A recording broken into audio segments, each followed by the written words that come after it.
I'm Ben, I'm in Group 1. So you said a solution is theory Y management. Do you agree with that, or would you argue that perhaps a mixture of both theory X and theory Y management would be a better solution with such a large corporation and such a vast amount of employees that a mixture of both approaches would be best? I agree with you that a mixture is a really good approach, but in terms of, the division terms would be more like the creative terms of theory-wise, good with the innovative part of the business, and then theory X, the more authoritarian and like more reward system basis of a company would be more towards like the administration sort of part, more accounting, that sort of area of the company. So I think that's a good approach, like mixing that depending on the function. I think we've kind of focused on a solution being theory Y because part of Microsoft's problem is that the management didn't really give their employees a chance to kind of flourish creatively, and the theory Y theory kind of promotes kind of the management kind of trusting their employees to work kind of amongst themselves rather than giving individual management to each employee. Okay, so that's your question. Yeah. Thanks. We'll go to Group 2 for another question. Okay. Hi, I'm Jasmine, Group 2. How do you think management could change to improve innovation for IBM and Microsoft? Can you repeat again the question, please? How do you think management could change to improve innovation for IBM and Microsoft? Management specifically? Yeah, like strategies. Well, we've got a few solutions here. Like as we said, is that for IBM specifically, that we mentioned red to blue ocean. Just to clarify that, the thing with red ocean to blue ocean is becoming less visible. It's for a company to become less visible within the general competitive market, and it's approach towards being in the background and developing new ideas and building up really trustworthy relationships with businesses, settling there, keep forwarding new technologies to those businesses. Like IBM has really good partnerships even with Microsoft or even Apple and Google. So even like a campus here, a lot of machinery, IBM's contributed to that. And then in terms of Microsoft, managerially, I think it's a problem. A lot of it is in terms of leadership. I think they feel like they've settled down a lot in like the culture. Like a lot of it has disappeared. Bill Gates, when he used to be the leader of the company, he would be more inspirational. He would promote a lot of creativity, more innovation. Whilst with Steve Ballmer, have you guys seen the interview? No? Well, it's a bit cringy. Like it's a bit. His responses were not really good, especially for a leader. He didn't really address the main arguments towards why the Surface tablet would be successful. He just said like, yeah, this is that's something that you would take anywhere. Oh, sorry, I thought the iPad you could take it anywhere anyway. So it's not really like the kind of responses you would want to have from a leader. Anyone else would like to add anything? There's also stack ranking in Microsoft, which is where people inside Microsoft are competing just to be in more positions of leadership, which isn't great if they're trying to encourage innovation. Perhaps they need to focus more on the idea of innovation, because at the moment they say innovation, they want to stick with the status quo, and they consider the word risk dirty, which is just not really a good way to approach innovation, especially in the 21st century with companies such as Google and Apple producing different products all the time. They sort of need to follow that approach, which they're kind of doing with the Surface tablet, but maybe it's come a bit too late, I'd say, because we've had iPads for years now already, and there's been how many different versions, so maybe they need something completely new. And there's another principle we didn't have time to talk about, is the war for talent.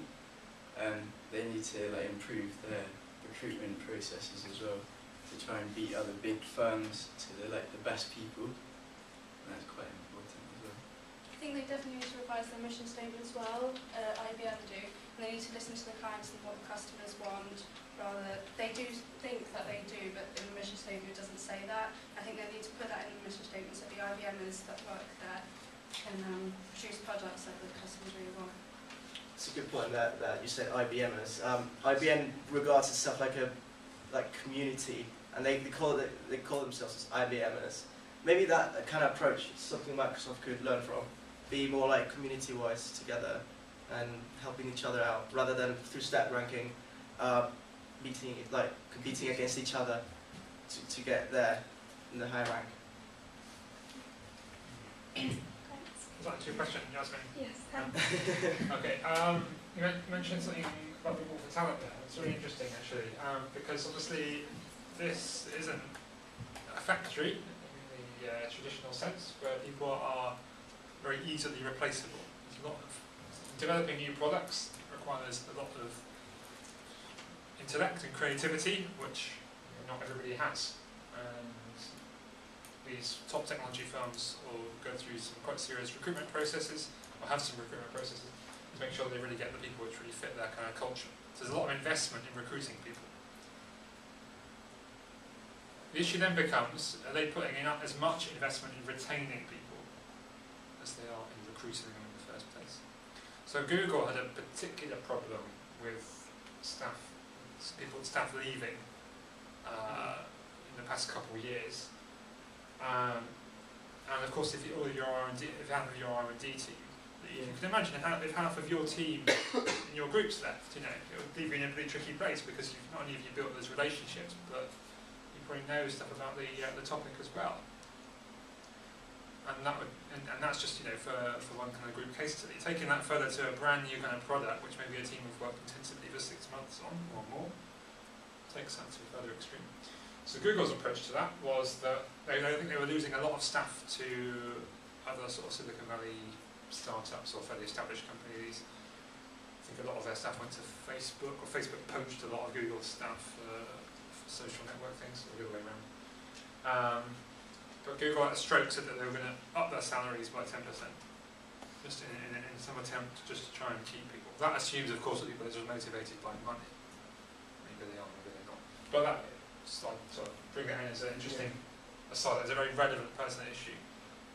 So Possible if I can add anything to that. Yeah. So actually, it's the war for talent has reached such point, there's apart from human resource management from these companies, regard themselves as bounty hunters, and they just literally just go to uni, and to unis and look for people that are really being top grades, and for example in MIT and stuff like that, they do a lot of events and stuff to recruit there straight away as soon as they finish the degree, or even before finishing the degree. Yeah, we see a lot of that on campus. Yeah. With the really top graduate recruiters, ruthless about the way that they get people and get information about who's good people in the class. And yeah, it's becoming such an issue that I heard one story of a 12-year-old in the UK who had shown himself to be particularly bright with computers. He made his own computer program, which did something special. And on the basis of that, he's not only been offered a scholarship at MIT, a top American university, but also then not been offered a job at some Silicon Valley, Google or something like that, on the basis of it. So that's how extreme the kind of war for talent is, to really get the people who've got those really niche skills that can help push their company forward in a sector which is everything is about innovation. That's taken 8 minutes so far, so we'll move on to a different question. So we'll go to group 4 for another question. Hello, Rob, Group 4. Sony still have a large market share in technology, yet as far as I'm aware they're not known to have particularly outrageous management styles such as maybe the laissez-faire approach or the Gates culture, but they remain quite an innovative company with things like the PlayStation 4 and whatnot.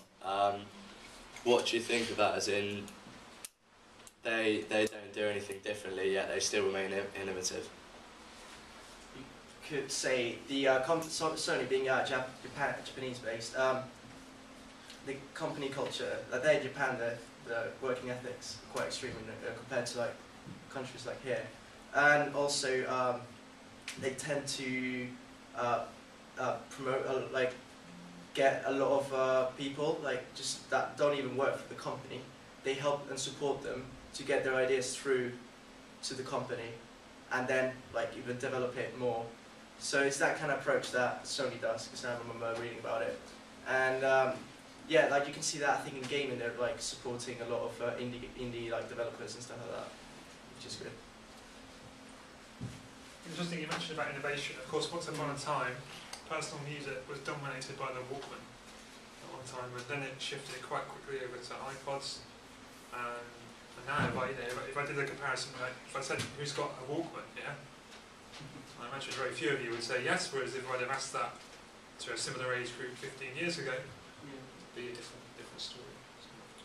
So maybe that they're not so innovative in all the sectors that they're involved in. Good question on that. We'll go back to group 1 for another question. Yeah. Hi, I'm Dorf from group 1. You mentioned the laissez-faire approach is a solution, but don't you think that really depends on the context and to what extent the employees really do feel loyal to their company? Yeah, I think it definitely is very kind of contextual, and the example we used of Google's laissez-faire approach is that it's all based around the employers feeling like their managers kind of trust them to build their own skills and work kind of collectively as a team, as opposed to being such as the stack ranking theory used by Microsoft to compete against each other, and it's less about office politics and more about your ability to actually do your job. So I think in that sense the contextual kind of relativity of the laissez-faire approach is suitable for these companies, at least. Also a good thing about these companies, like they're really innovative, this high accountability. So that means like if there's laissez-faire, that's someone that really wants to make a change in the current world market and really wants to create a product that will make like consumers like love it. Then if you got that opportunity, why not take it? You feel motivated, you've got the freedom to do it, you've got resources in the company, you've got a work group to develop it, and you can like actually like get a lot of funds from the company. So it's kind of like it's like a company but not a company in a way, you know, like it kind of promote people to work their way up, but obviously the money comes through the company down there. Okay, so we'll go. Is that your question? Yeah. We'll go to group.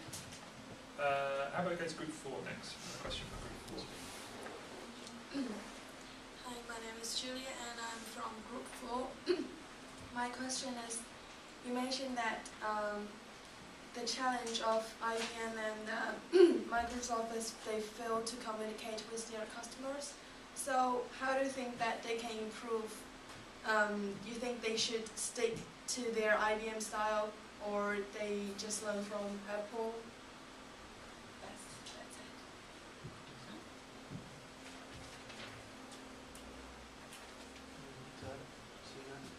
it. To be fair, with IBM, in the mission statement, they don't really put a focus on communicating with customers, even though it's clearly like one of the main important things they need to do. So we think probably if they were to put it in their mission statement, like say communicate with customers really effectively, it's like one of the main roles that they need to carry out, then I think that's probably a way to improve that communication. Is it so critical that it should go in the mission statement? I think they say it, yeah, I think it's quite important. Yeah, like the thing with like the mission statement, I can't remember the quote exactly, but it just focused more like innovation for the world. Not really. It was really vague. I think it could be crucial for the mission statement for people that are not aware of how IBM works, because IBM's culture, they're famous for, you know, the slogan "Think," and they've maintained that throughout the whole century, all the time. Even like Louis Gessner, the last CEO, well, I think it's second last, he really emphasized on keeping the company's culture that will eventually like help the management and have really good relationship with the customers. So maybe if it's not mentioned in the mission statement, which which would actually help for people that are not used to IBM and are used to like seeing a mission statement. Yeah, we're really good and loyal with the customer, but people that know how IBM works, that's how like they'll be like they know they'll be fine. So yeah, IBM it's kind of settled with like some of they're not seeking new demand. They just settled with really good relationships with companies, and maybe actually that will make it like gain more power because they are not risking too much. But maybe risk is not the best thing you could do like other companies are doing. Okay, interesting. So one thing I have noticed recently, does anybody watch much TV? I don't watch much TV nowadays, but when I was watching TV the other day, an advert came up for IBM, which really surprised me actually. Because IBM, of course, focus mostly on the business to business market, essentially, whereas Microsoft the B2C, business to consumers. So why would IBM be advertising on a mass market? I think it was when the football was on or something. That sort of didn't make much sense to me. Maybe it does make sense, because even managers are real people, and even managers watch football. Yeah, so it's a different way of approaching it. You could argue it's less efficient in other ways. But maybe it's also about maintaining their kind of reputation amongst the wider public, that IBM are a well-known brand who deal with technology, and their big kind of drive for the campaign, or the message of the campaign, seems to be about creating a sort of smarter world. And also they touched on this, I think I'm an IBM was a phrase that came up as well from somebody, she was an actress, but somebody speaking about her for the fun. And the thing is, they're not a day-to-day name. Like, you don't often hear IBM in day-to-day conversation, whereas companies like Apple, obviously they have consumer products that are seen and used every day. So it's probably easier for a company like Apple to get their name out, whereas IBM maybe more in the background. But then Apple's market is B2C anyway. You say well, B2C. Okay, so we'll take one more question. I think one more question from group 2. So we've got group 2 split across the rows, haven't we? So we have the front row. I'm Nick from group 2. I was going to ask, why do you think that Apple's been so innovative over the last decade in comparison to IBM and Microsoft? Can you repeat again? Why do you think that Apple's been so innovative over the last decade in comparison to IBM and Microsoft? I think it's partly because they release a new product each year, and because when somebody buys a new iPhone, they know in a year that they're still going to be like out of date in a year's time, because there's going to be a new iPhone or a new iPad. I think that kind of keeps you going. That's their innovative strategy, because you always want to keep up with them, and that's probably why they've stayed successful and innovative. They have quite a limited range of products as well. Like they only have say the iPhone and the iPad, and they have a certain range of iPods, so they have less to focus on, so they can maybe focus their attention to making those Apple products. TV and Mac. I think as well, like Microsoft, in a lot of kind of articles we've read, Microsoft have actually admitted to getting it wrong, because they had the software for such products before Apple, but they didn't think it was something that was going to catch on, and Bill Gates admitted that he got that wrong with cell phones, and that's why they've only just introduced the Windows Phone now, and they admit that they got that wrong, but they also want to put the emphasis on the past 10 years having maybe not been such an innovative decade for them, but they have been kind of developing things that they're now kind of trying to release now to recover themselves from the situation. Yeah, like Microsoft released tablets like 10 years ago, and no one was aware of it. As also part of innovation is how to market the consumer really well, and also part of it is to see the market trends. So good thing about Apple is the way that they've been able to innovate is having good market research. That's really important, and I think Microsoft has failed in a way to do that, and maybe it wasn't perfect timing to release the tablet, because they had it there, and I've seen people using a tablet before the iPad. It's just that sort of thing. Also the design of those tablets back 10 years ago was horrendous. You also have to get that right. Okay, great. Any more burning questions? Anybody got a question that they're really dying to ask from any group? Any more clarification on anything? blue ocean, red ocean.